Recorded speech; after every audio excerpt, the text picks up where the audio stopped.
We are recording, sir. Okay, well, welcome to Thursday, September 30th, Finance Committee. We are still meeting remotely via the governor's executive order, so we're on Zoom. And on the website, there's a dial-in phone number and a meeting ID and also a number to call if you can't get in and have issues. So today we'll do a quick review of the September 17th meeting, and then spend some time looking at how the budget preparation and documents look.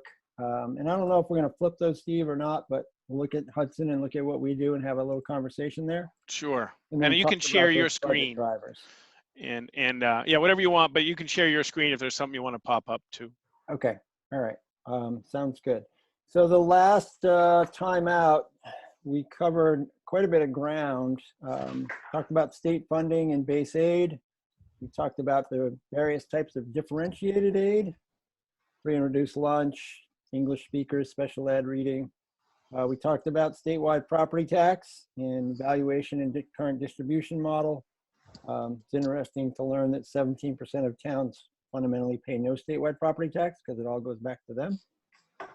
We've got the breakdown on grant monies. The largest one for us is the IDA money for individuals with disabilities, and then Title I reading, Title IIA class size reduction, and Title IV tech. We talked about grant writing support, and then we got an update on the health trust premium refund that was coming back. And I think that's the quick recap of last meeting. Rob, I forgot to add it. I did. If you saw, there was minutes in the folder. If you want to add a quick item to approve the minutes, I can get those up on the web for the next meeting. But basically, you just did a great job reviewing the minutes of the last meeting anyway. So. All right. So, Norm, do you want to take a look, or do you want to? I did see them already. You did see them. Okay. Yeah. And I think I read through them earlier this morning. So, you want to make a motion there, Norm? Or do we? I'll make a motion to approve the minutes. Okay. I'll second. Thanks, Steve. And all in favor of approving minutes? We got a roll call. Oh, we got a roll call. Norm? Okay. Norm Gupel, yes. Steve Chamberlain? Steve Chamberlain, yes. Who's that over there? That's Michelle Clark. Hi, Michelle. Hi, Michelle Clark, yes. Yes, and Rob Nato, yes. Thank you, guys. So, Rob, one quick thing. So we went through quite a bit of stuff that we learned in the last meeting, which I think was very valuable to me. At some capacity, are we going to be talking about putting that in on? We have a new website now as a glossary for this for anyone. If someone wants to know about how state funding works, boom, you're going to be talking about it. People want to know about grants, boom, Rob Nato's going to be talking about it. What is the best way for us to go through that? Say, here is, instead of answering the question over and over again, we want to help people, but I really think a glossary of explaining things to people, I think is a real big benefit. Yep. So if we go back to when we did fund balance, I did some outline notes because I'm sort of an outline note kind of guy. So I've started to do that, Norm. Mm-hmm. I think, I can share that with you guys. And if you think that format works, we can start adding that to the website and sort of just a general primer. So that I've begun that work a little bit, and I'll go back to the last meeting and do the same thing. Okay, because you know how we have policy and then boom, I think it'd be perfect, something like that. Yeah. Okay. Yeah. Thank you, sir. Yeah, that sounds good. Steve, let's see if I can, hang on one second. I don't know if you've got the Hudson doc there in the folder. I think I can find it if you want me to. Yeah, it might be easier than for me to share. I saw it was in there. Yeah, I think I had it in support materials, right? Right. Yep, there were two of them. From the last meeting. Right.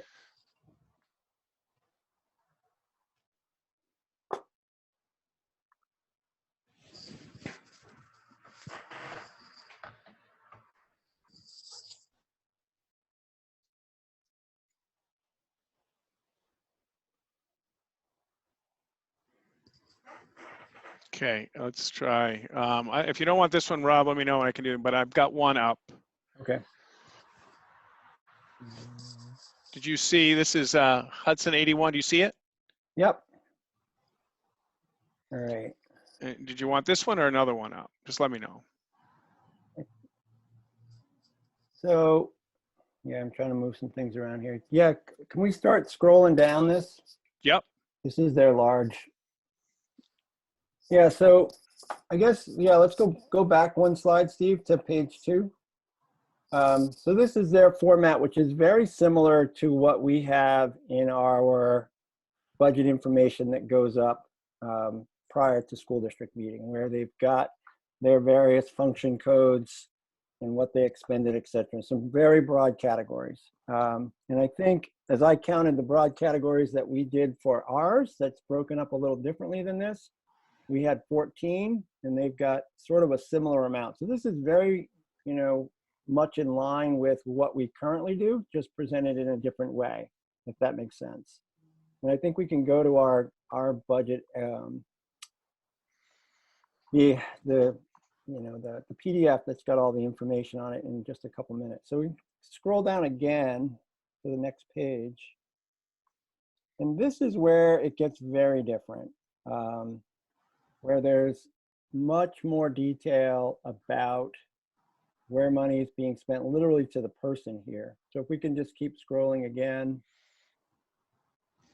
and it just keeps going. So all accounts by function. So this, I think, is when people are talking about a line item budget. Michelle, in your mind, is this what folks are talking about? Will this truly be a line item budget? Yes. Okay.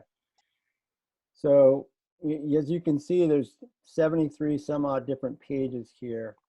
Steve, if you can bring up the other Hudson document. Can I ask a quick question? Sure. So when I look at this and I see the general ledger account, so if I see a salary of $46,000 in there and it has 1, 2, 3, and then I go down to the health insurance 1, 2, 3, is that the same relationship to the other one where it's how much that individual's paying in for health insurance or what they're getting? Is it? I'm not sure, Norm, if you get that kind of information, that'd be contractual. So, you may not necessarily see the percentages there. Michelle might know better, but I think you're just seeing the costs. Just the cost. Correct. Yeah, just the The cost. cost of the district. Yeah. Got it. Okay. All right. Yeah. So, okay. Rob, is this the one you wanted? This is the one, yeah. So this one's a much shorter. I think this is about 7 pages, and we can just start scrolling down. So this gives, again, very similar to what we're doing in terms of those, and you can reach out, get me if you want, Michelle, some of our function codes, but then they break it down by the building. So all the elementary schools, the middle school, the high school, facilities, technology, which I'm assuming is across their district. And you can scroll down again. And then just very similar to what we're doing, there's some explanation as to shifts and changes for that current year. Go down one more time. And then there's student enrollment, which again is very similar to what we do. But I would note that, each page is dedicated to a topic, where ours sometimes tends to be a rolling document where we've got 2 topics on 1 page. This is increases to their general fund budget, just salaries and benefits. So neat and clean, just that category. Go down again.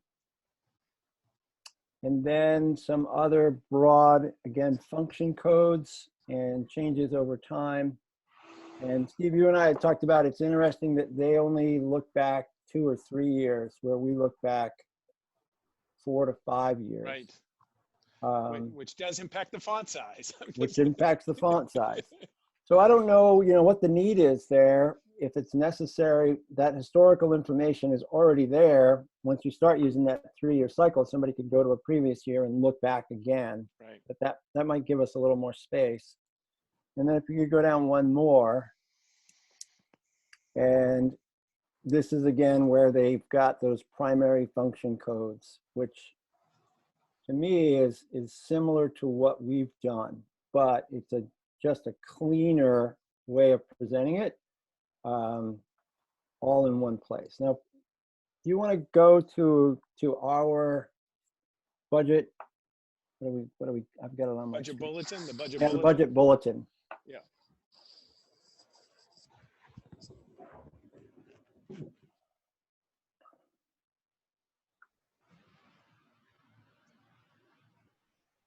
So I'm trying here, Norm, just to sort of draw some similarities to what we do and what they do.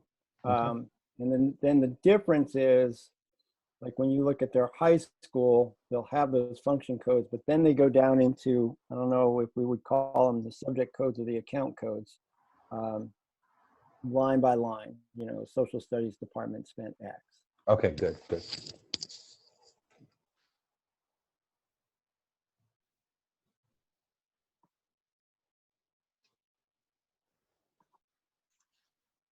This was last year's, and Michelle will chuckle and look at the date, July 15th, Ms. Clark.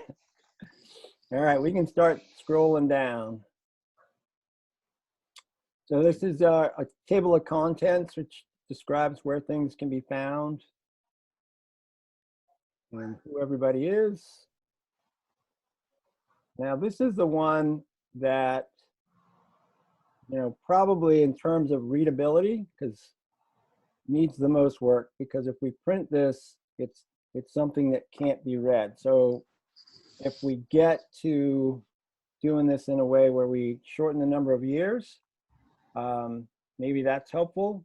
And maybe it's helpful, I don't know, Michelle, if it's possible, but you know, we've got instructional programs in different categories, and then we've got, I guess, accounts across the top.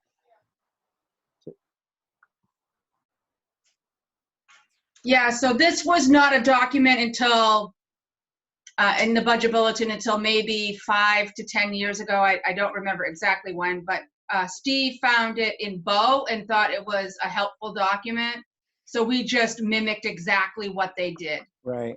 Right, and it gives you some good information by function, and then it gives you the whole ball. But I think the number, you're right, Rob, we go all the way down to 13, 14, which I was kind of joking, but it's true. It does impact the font size. And, yeah.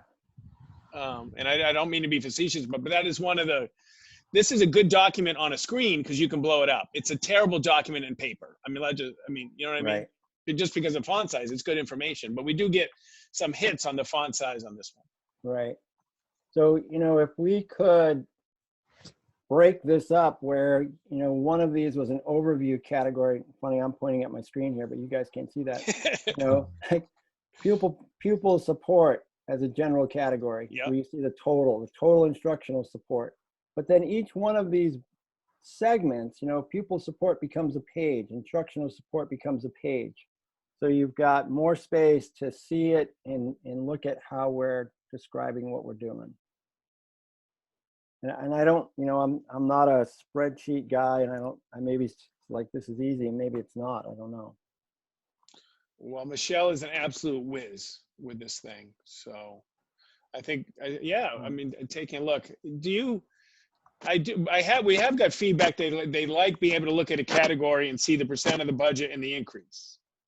Yeah. That has, and then this is where I go to for the overall increase, general fund 1.92. And then when we have, you know what I mean? So, I mean, I use this document a lot when I'm producing slides and things and answering questions, but that's just me. Yeah, I mean, operationally, it's great to communicate to the broader community. It's overwhelming to somebody who hasn't spent a lot of time with it, I guess. Yeah, no, I get that. So we want to scroll down again. So this is, I think, is a really important page in terms of the major drivers. You know, it's all in one place. These are the big ticket items that we're looking at. Go one more time. Yep, so that's just revenue. And then this is the revenue sheet that we've spent a lot of time on. Yep. And again, this one we could probably walk back into the number of years so we could get a little bigger font size for people to see where the changes have come. So if we went back, even we took 2 years out, we'd probably get enough space to make it more readable. Love it. I'm gonna go down again. All right, this is the major increases page. Keep going. All right, so this is the overall for the school district by various, again, function codes. Am I using the right language, Michelle? Yep.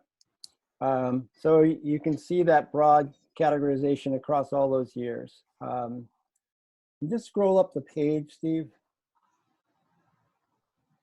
The page above it, this one? No, I mean, literally scroll up on so I can see the bottom of the page. Oh, I'm sorry. Yeah, that's fine. We're going to the next. There's a page break there. Yeah. Yeah. All right. So then the next page, we've got some descriptions. Let's get down to one of the, let's get to regular ed 1100s. So that graphic. That's a summary by operational programs. So we go by, this is by location. And this is by location. So a broad category is helpful. Right, here's regular programs 1100s. Yeah, so here we go. So, and this is again, just to distinguish the difference between what people see as a line item and what we're doing. So we've got, and correct me if I'm wrong, this is district-wide regular ed broken down into its various categories. And whereas you would look at this in Hudson's model, you would see a thing similar for this, but by building. And then they dig down into their departments. And I don't know if we want to do this at this stage of the game, but would it be helpful to do it by building as well? Rob, I would say by department. I think it's important, we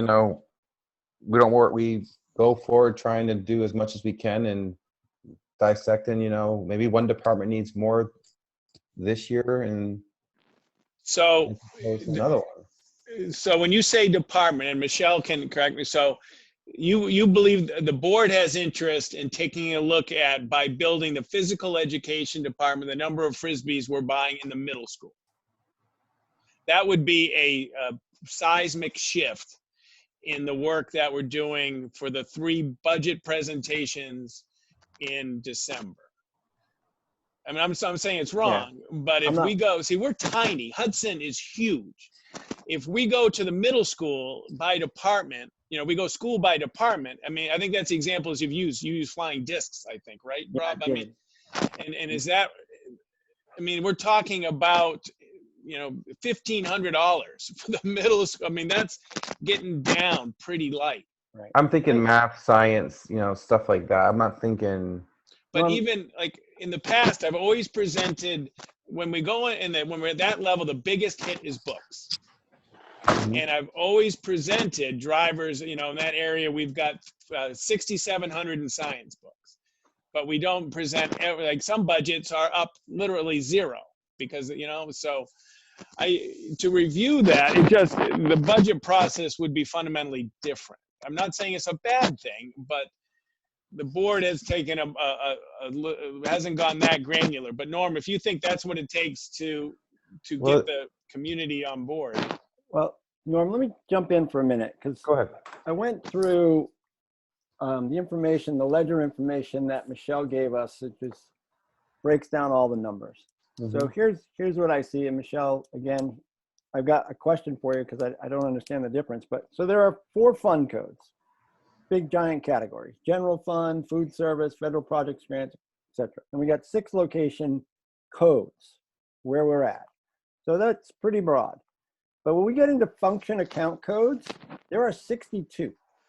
And what Hopkinton has chosen to do is we pull out 14 of those. No, excuse me. Yeah, we pull out 14 of those to make a commentary on, based upon what you're looking here, the salaries, the benefits, all of those distinctions within each one of those 14. If we were to do a true right down to the detail, we'd have 62 to do. I don't think that's what people are looking for or what makes a whole lot of sense. You know what I'm saying? And then beyond that, there's the subject codes, of which there are 150, and then there are account codes, of which there are 148. And I'm not quite sure what the difference, Michelle, is between the subject and the 3-digit account is, but that's a lot of subcategories. So I guess my question is, probably one that we won't figure out today, is, how deep do we go to give people a good sense as to the direction of the budget without getting to something that's just not manageable, at least with our current software. And in the anticipation, that there'll be a superintendent, he or she, who may, in 6 months, 9 months, however long it's going to be till July, I don't know that, 9 months, I guess, that may have a different way of wanting to do this. But that was a whole lot. There's a lot of lines.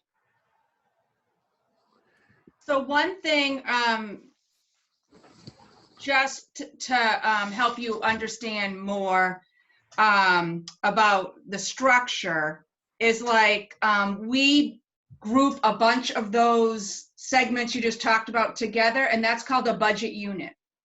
And a lot of the time, some reports and things are run by a budget unit. I'm not saying they can't be done a different way.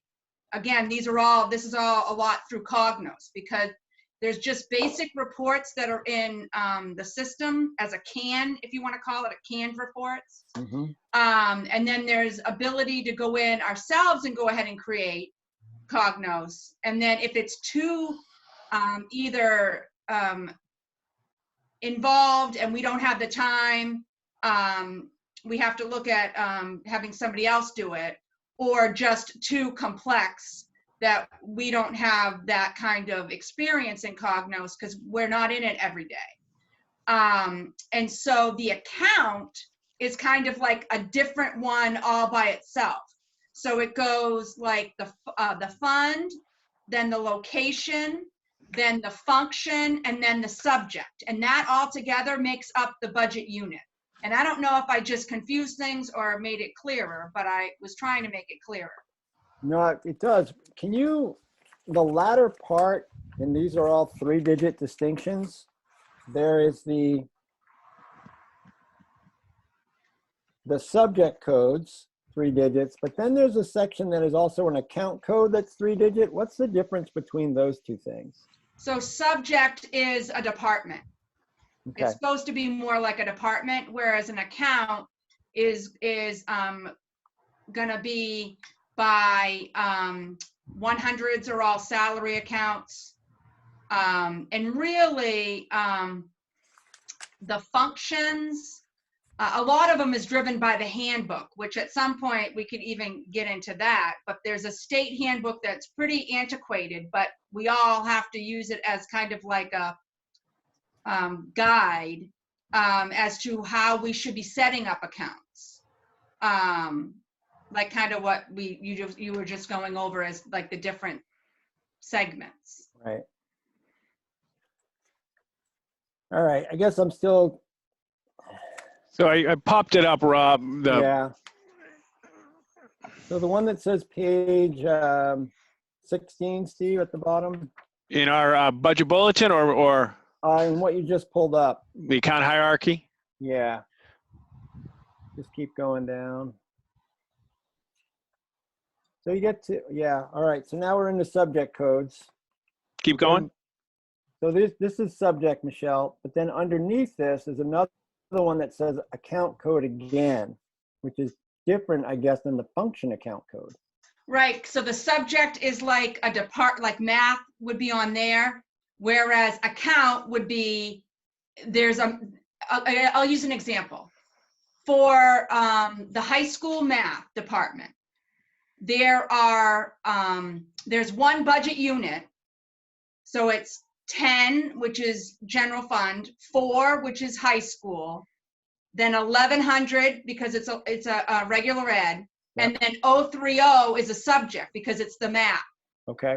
Okay. Then underneath there's 110 for salaries. If somebody has longevity, there's 113. Then if there was any subbing that had to be done or factored in for whatever reason, there could be a 120. Then we go to the 200s. There's a lot of 200s. Yep. So 200s are benefits.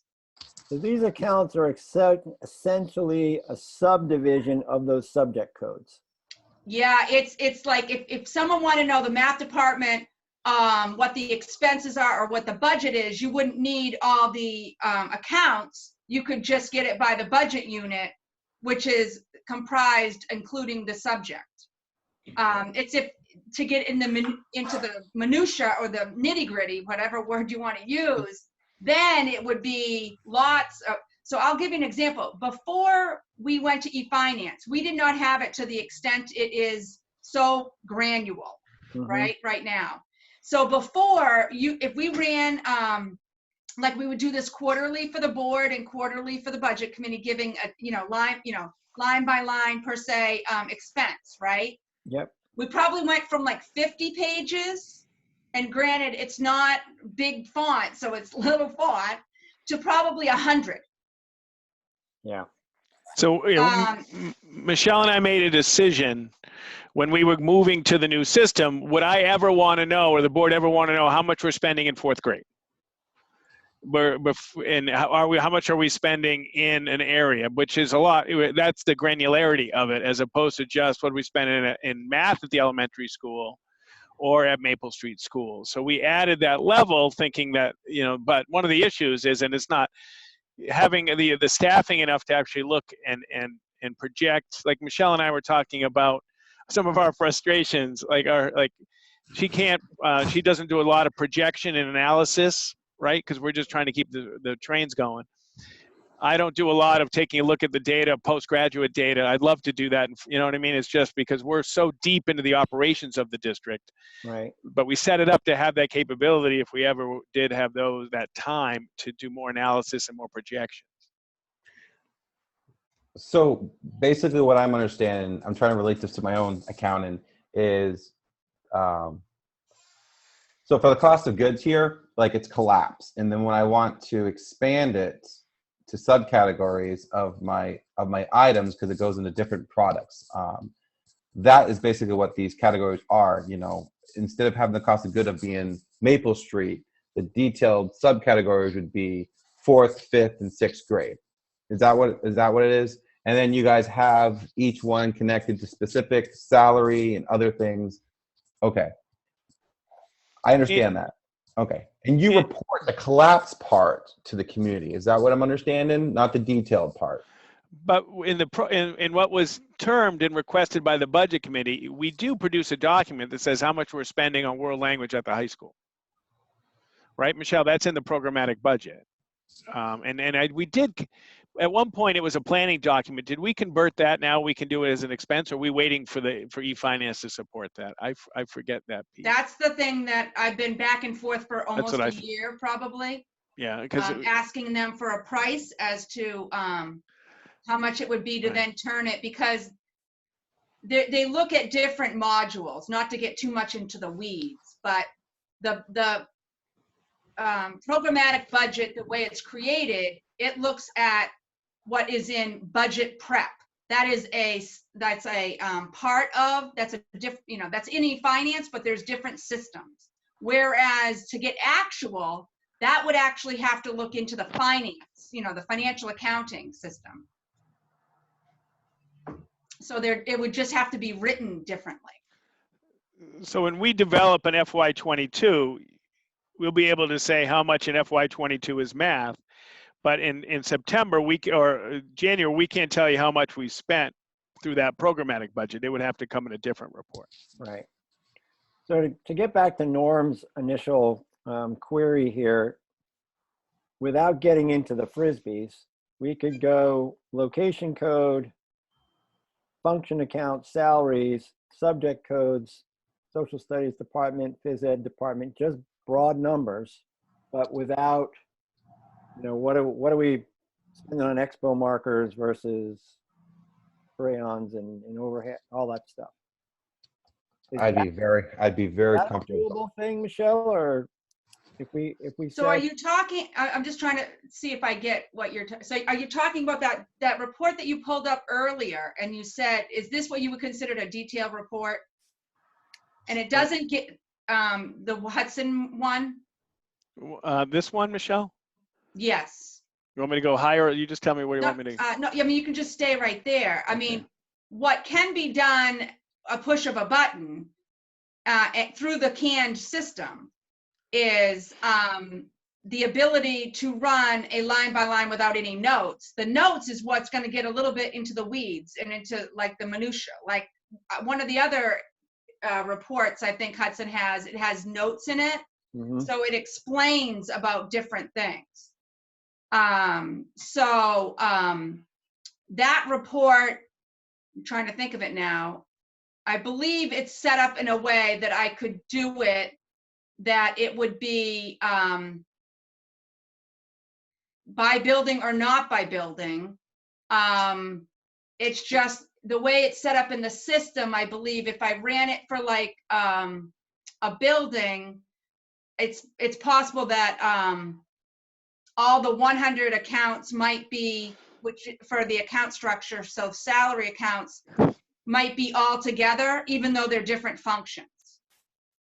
So Right. it would have a line for each one, and you could tell what each one was, but it would throw all the 100s together, and then have a total. So then you could see that for Harold Martin School, for salaries, there's $7 million. I'll just use it as an example or something.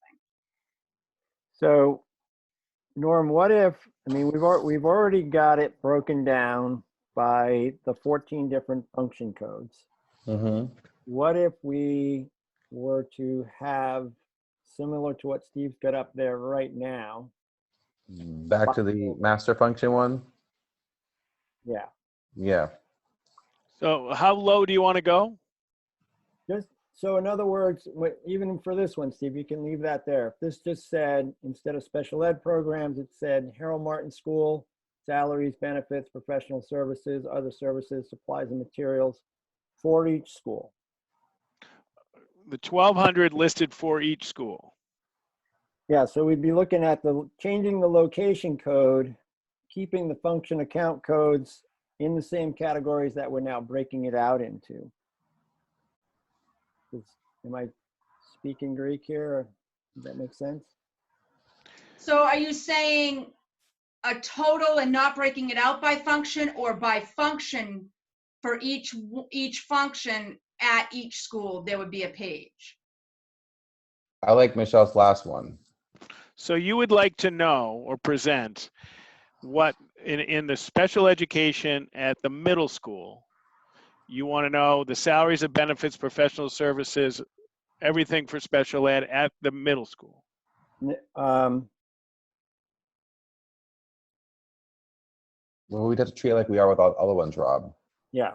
So And I'm- yes, and that's our number. I mean, it's a budget driving Yeah, factor. I mean, so it would be, you'd have your, by school, you'd have those different, okay, regular ed, special ed, other instruction, guidance, health services, those 14 categories broken down by school.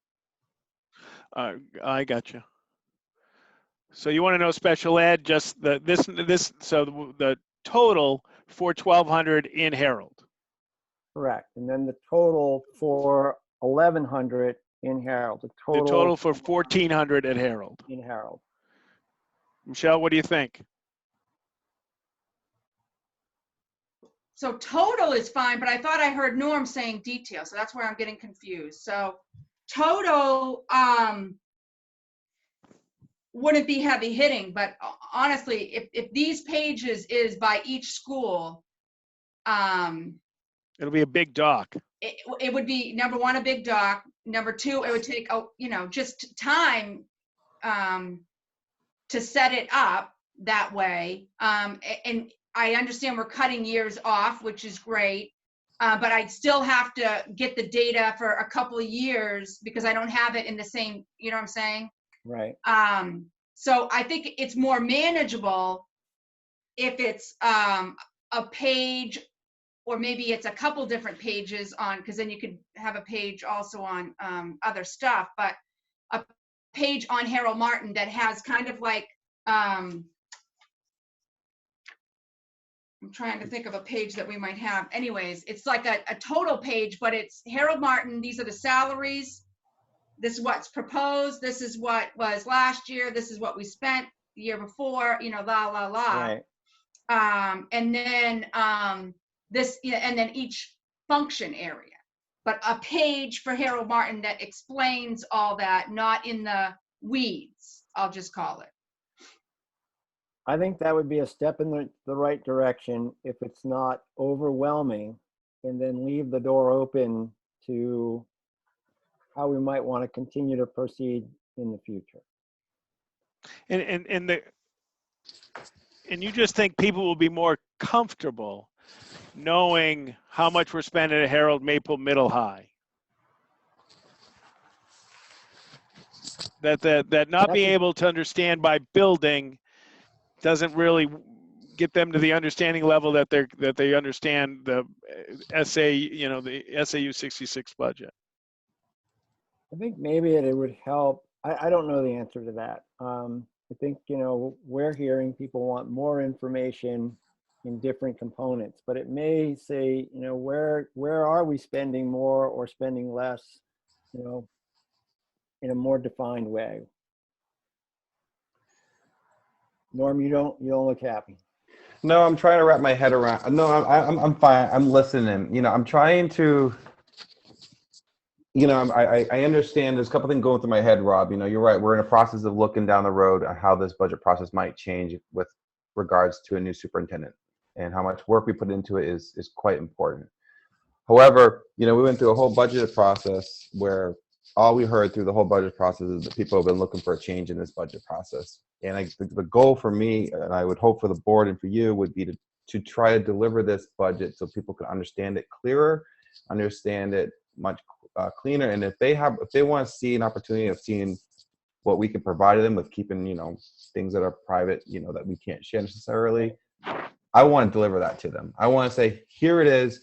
Instead of them calling up Steve saying, I want to know why are we spending 16% increase in technology, and then Steve spending 30 minutes trying to explain to them. I want to be able to alleviate that work off Michelle and Steve and say, here is our budget.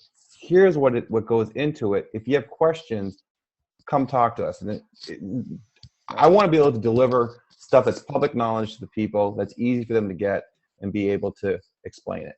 That's how I look at it. More is better, but I understand the work and the cost of getting this done. I want to find a balance in there, and I think it may be a board discussion because it is time and money that goes into that, and getting feedback from others. But I think this is something we have to propose sooner than later, because we are going to be directing Steve to start this budget process. And if there's a learning curve for Michelle or for Steve or the district to use a different budgeting process, it has to be sooner than later. Yeah, I'm not sure if this is budgeting process or budgeting reporting, how we're, Yeah.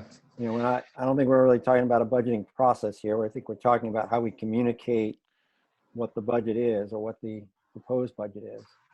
Rob, there was one more we didn't hit, because I thought they did presented one by school. Yeah, and this is the one by school that, really, I guess, gets into the weeds. So I'd be curious what Michelle thinks about how this rolls out. And I think if you can, so there's commentary, and then keep going down. Everybody loves it. So this is the broad information for this school. And this is what I would say, we would expect, or that I would be thinking about in terms of Harold or Maple or the middle high school. And I know that gets broken into two parts. But then it keeps going.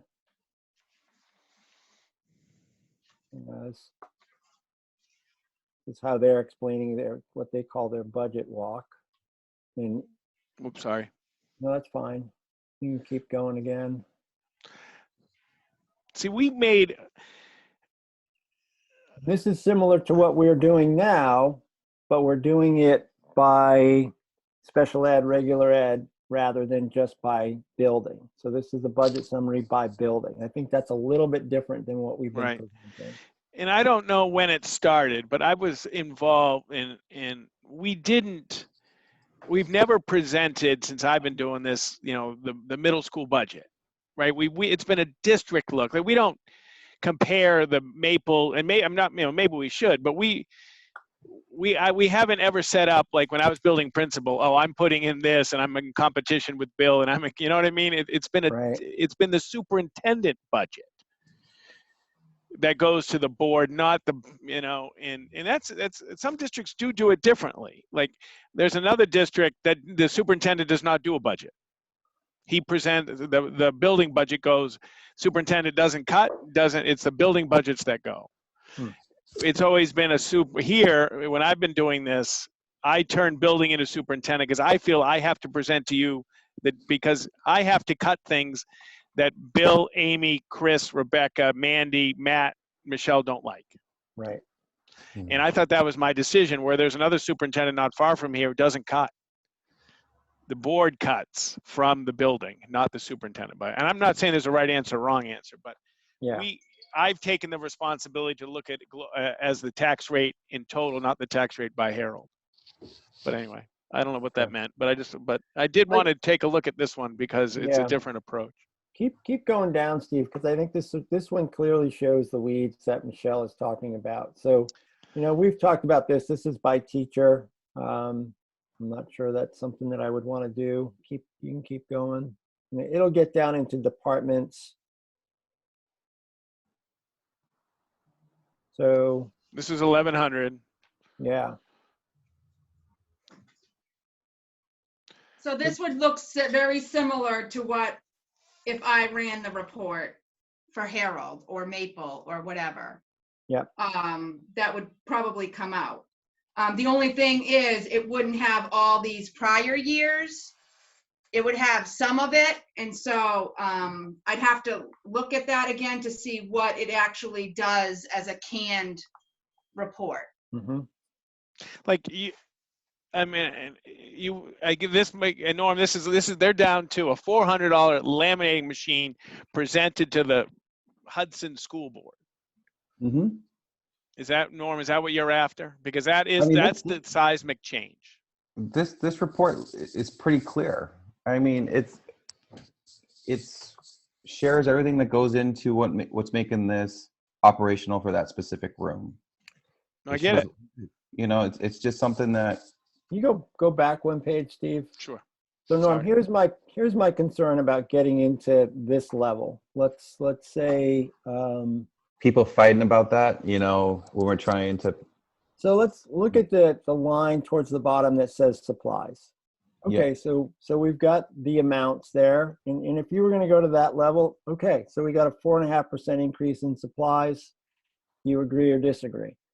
But I think it's the building principal's job to say to that person, do you need those things or not need those things? Mm-hmm. I think that if you get into this, consumable instructional supplies, well, people will have opinions about what that means and where you might go and how you might save some money.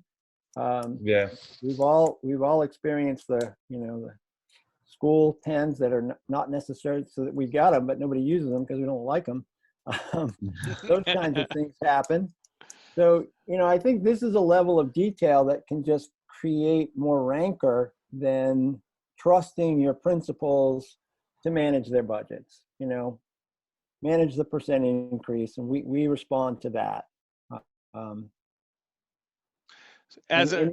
maybe, and Steve, this would be a sea change too, because I don't think that the principals have never really presented their budgets to the board by building, right? That's always been your response, or the since I became responsibility. When I became superintendent, as I just said, I took the superintendent budget. But when I was principal, the superintendent, one of them didn't want to do that, so I presented the budget. But it was actually working with Dennis Pope, my mentor, when I became it, and the role of the superintendent in the budget development. It's a superintendent budget that gets presented.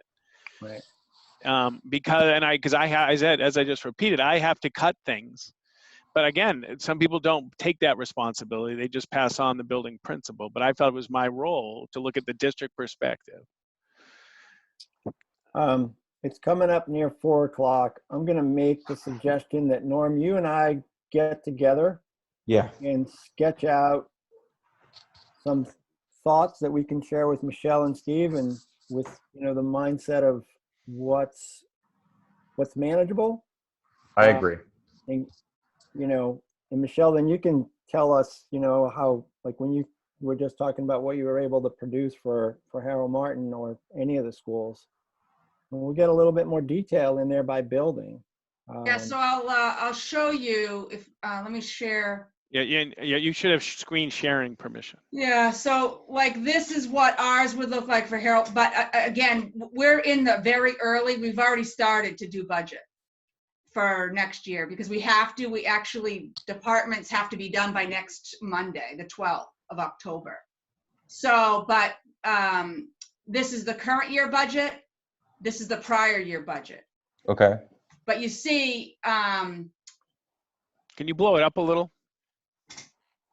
I got to look into these columns because they kind of look like they're the same on some of them. So I got to make sure. But anyways, these are budgets, and budgets, there's no actual. Right. So this is me just in the system, quickly just doing it for Harold Martin. And this is what would come out. Like see all the 100s, kind of like what I talked about. And so then it goes all the way down. And so this is all the 100s for Harold Martin is, you know, 1 year it's 2.8, another year it's 2.7. Right. And then benefits, again, it's by by subject on the different ones. It goes health, then dental, then life, then LTD, then FICA, then retirement, you know, all that. And it goes all the way down until you get all the way here. But I don't know why it doesn't have a total, because there is totals above. There Oh, it right is. here. Here we go. Right here. There's a total because I went too far. So- But anyways, so this is something I just pushed a button on. But as you clearly can see, it does not have actual expenses like this one does. Right. So that if that wanted to be added, then that would have to then be a Cognos report, because there's no way to change this. I don't know if that helped or not, but And Cognos is the software system that we use.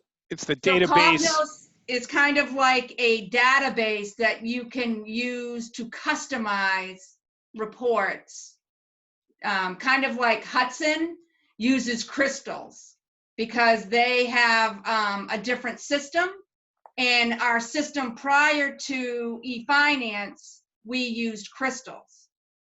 But quite honestly, crystals was more confusing than Cognos. Cognos is a little bit more friendly, but again, to get really good at it, you got to be in it at least once a week, kind of going in and looking at doing something new, or just to get familiar with it. And that has always been a goal of the finance department for all three of us to do it, but we haven't been able to get that in our routine. Right. Well, if it's okay with you guys and it's okay with Norm, I think that Norm, you and I can make some time in the next week to get together.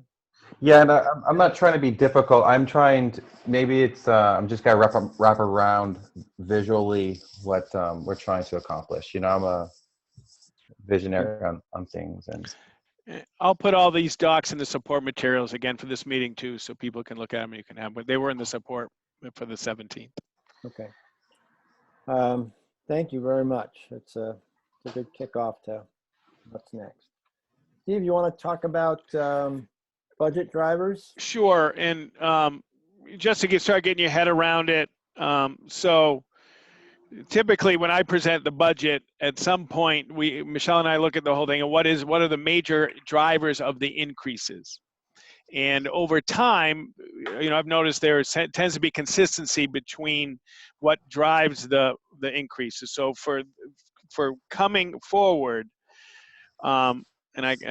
so typically health insurance is a driver of our budget. We will know in a couple of weeks, right, Michelle, when the board votes about what the percent increase. If you remember last year, it was 6 or so, but then the GMR was actually, the GMR was higher than the actual. And we can talk about that sometime. But health insurance is projected to be, part of it is, if you remember, we talked about it last meeting, we got a refund on the rebate, probably because people weren't doing a lot of procedures. So the actuarial people may be expecting a little bit higher or a catch up in procedures in the next route. So that's a piece. Every 2 years, the New Hampshire retirement system resets the employer contribution. And that's by law. And so this year, there's two classifications of retirement employees in the Hopkinton School District. One is called employee, and that's me. And then one is called teachers, and that would be you, Rob, when you were a teacher. So teachers and employees, and they're different rates. For example, next year for employees, the contribution for health is about 14.06%. That's up. Retirement, right? What did I say? What did I say? Health. Health. I'm sorry. I apologize. It's getting late. See, I'm tired.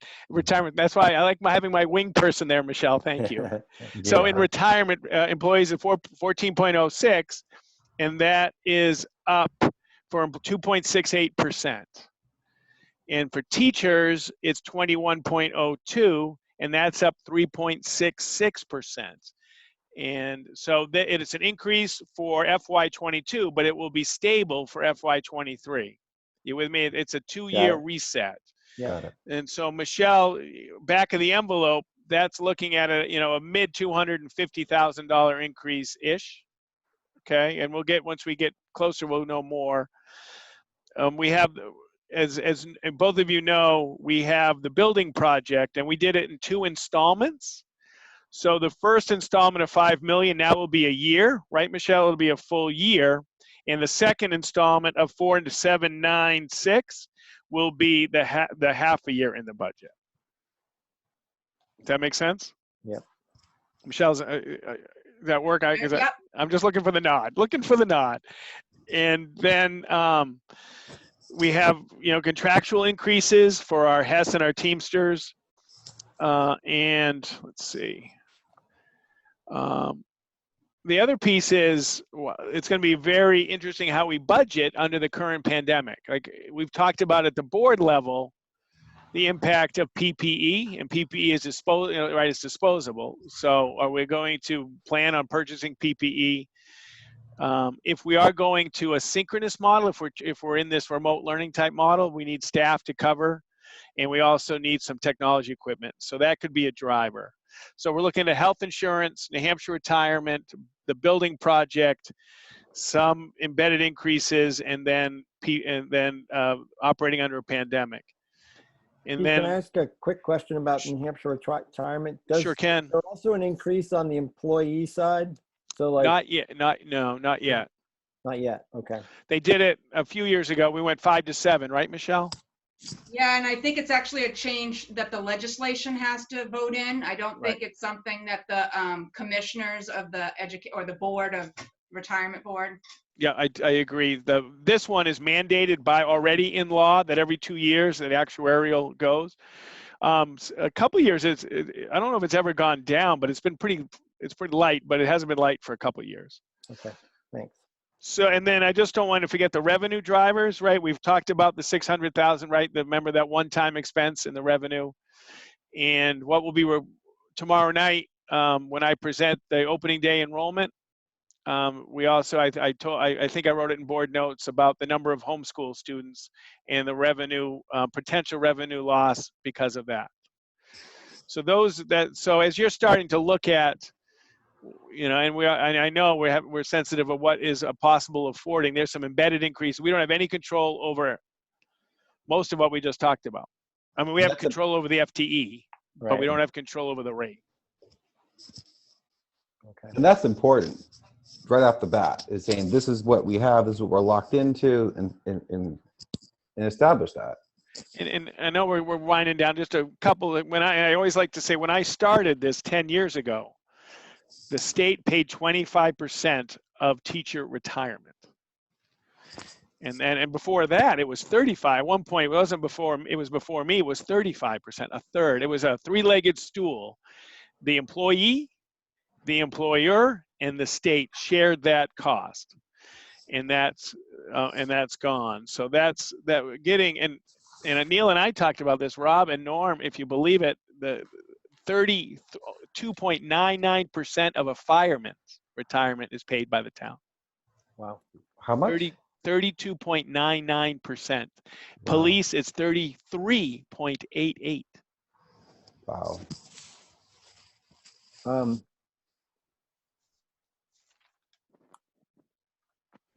The just to sort of like the historical look at increases in cost on, we had talked about our retired employees that take our health insurance. Wasn't there a time when the state picked up a portion of that? Or I know there was a transition, right, where people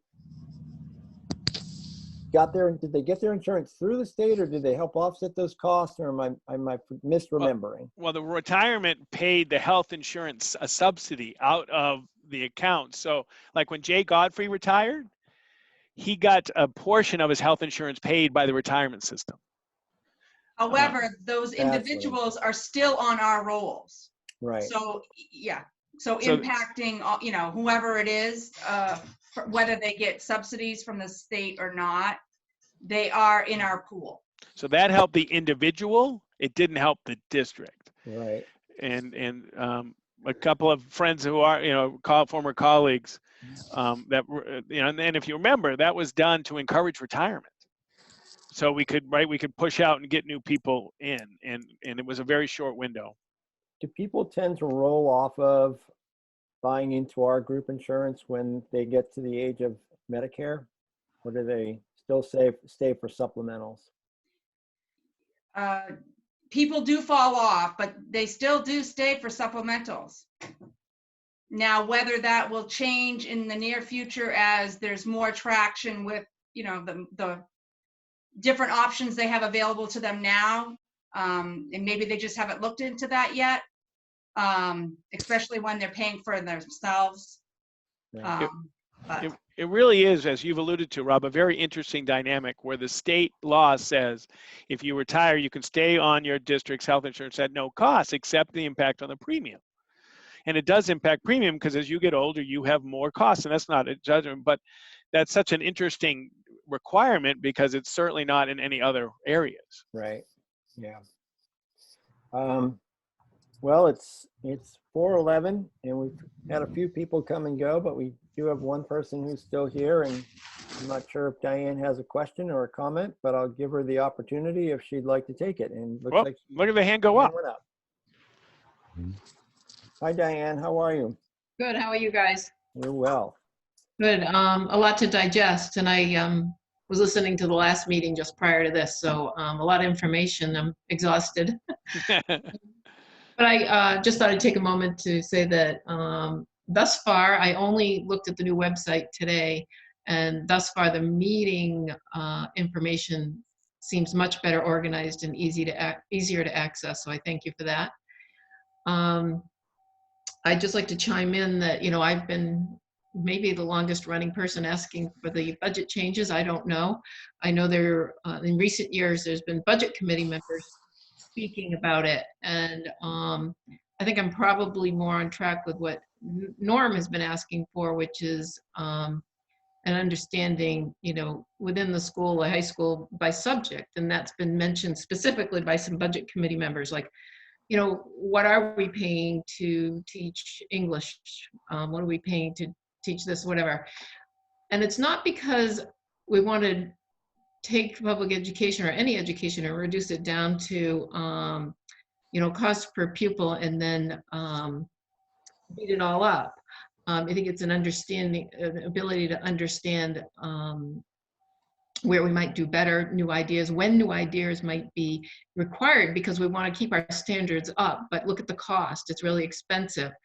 I'm not one for saying, let's just say no and cut the budget. I'm one to say, what can we do? What can we do different to bring this cost down? I don't just want to cut you off at the knees and say, go figure it out. But I think education's getting harder and harder. I think coronavirus has done one good thing for all of us, and it's brought some of the parents closer to understanding education and what it takes and the complications, I think, on both sides, from the parent side and the school side. And doing a budget the way that Hudson has done it, the first few years, I think you might get some people nitpicking, looking at those supplies that you're buying, but that's not something you put in the report, the annual report. It's always out there for people to look at. But it allows the community to have a conversation and to offer ideas and bring more people into the discussion. I'm really tired, so I'm not going to say much more. Well, that helps, Diane. That helps me. So thank you. Yeah, this is about an excellent education, and I think Hopkinton, that's the one thing everybody agrees on, but the cost is killing everybody. You know, the other, I guess I'll just add one more thing about the coronavirus is that, and it's early, but people are learning a lot about school choice and different ways of learning because we're being forced to do that. Okay. I don't know how you're going to come out on this, how the school or the school board's going to come out on it, but I kind of like to think that we might have some new ideas about how to deliver some education in a different format that works for some kids, doesn't work for everyone. I know when you bring up the word school choice, it tends to draw a line in the sand with a lot of people, but I'm still going to firmly believe that putting some school choice into public school is an important change that has to happen, and maybe some of the pandemic experiences will provide us some ways to do that. So knowing what things cost helps, and I will talk to Norm and Rob on the side after this. That sounds good, Diane. Thank you. Diane, I challenge you to a game of horse on the new basketball hoop. So. Okay, you're gonna win, but Yeah, I know. Thanks for coming. All right. We should probably set our next meeting date. So I would like to make a recommendation. It can be a 30-minute one, maybe. I would like to have a meeting before the budget committee meeting because we need to prep a little bit for that. It's pretty straightforward. I'm assuming Jim and Andrea, one of them will come to discuss the CIP plan. For me, you know, we got to give them factors that's pretty much locked in. The CIP, we know what the bond rate is, so just basically making sure I have all the information correctly, which is basically we know what our bond rate's going to be. I don't know what exactly the number will be next year because it's a half a bond, but just something really simple to show them, and then the CIP plan. So I don't know if it makes sense to meet before then. It's up to you guys, but it's something just very simple to bring forward to them. It also might make sense, Rob, since they're wrapping their head around the budget process, maybe what we're looking for into a new budget format, to maybe get some more feedback from them, some ideas I can bring to you. Just an open dialogue with them is something that I'm trying to implement.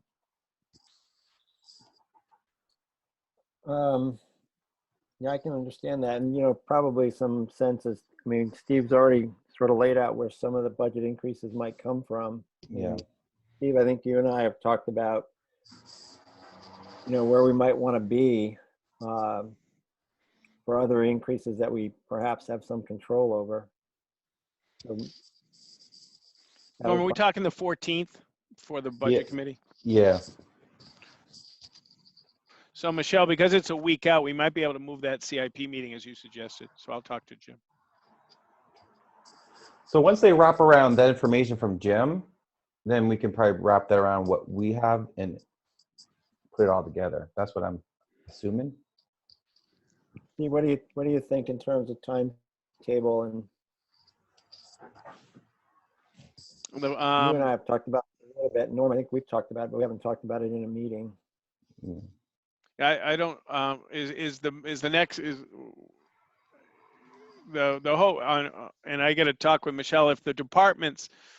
I'll probably just provide some direction to the departments that to stay pretty close to zero as you can on increases, and then we'll talk leadership tomorrow about the budget process and stuff. Because I think if they're finished, they're probably into it right now, and so the 15th would be a little late. I mean, direction to me. Yeah, I mean they're due to the facilities due to me, food services due to me on the 12th of October. Yeah, so they need direction now. I mean, their direction from the budget committee can come to me and come to the principals too. There's a lot of stages here to attack, you know, to peel this onion. So, but if Norm would like, Norm, we can. I mean, you and I mean, we can all meet just to talk about the budget committee without having a budget, finance committee meeting. This isn't a quorum of the board. It's, Yeah, I mean, that's fine with me. I mean, whatever works for you guys. I know we have a lot of meetings coming forward. We have a lot of other stuff with the schools we got to work on. It's a lot of work. I get it, and I appreciate everyone's time.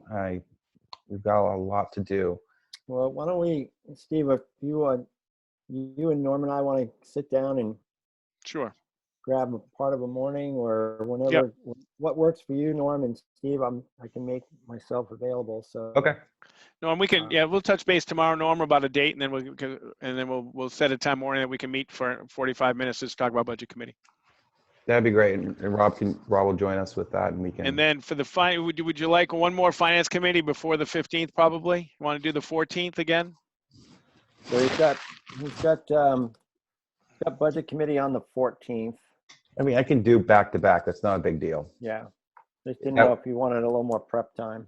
Well, I mean, I thought the 14th would just make sure. So the 15th on the board meeting is a recommendation it'll be to me and to the building administration about overall budget. So I want to meet on the 13th at 3:30. We can't do 3:30. Want to meet in the morning on the 13th, or do you want a budget committee meeting?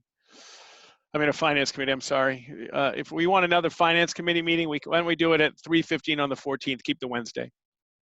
So I have an appointment that I can't get out of at 4. So that would mean I'm just going to be not visual. I'll be dialing in, but Sure. And I can have it at 4.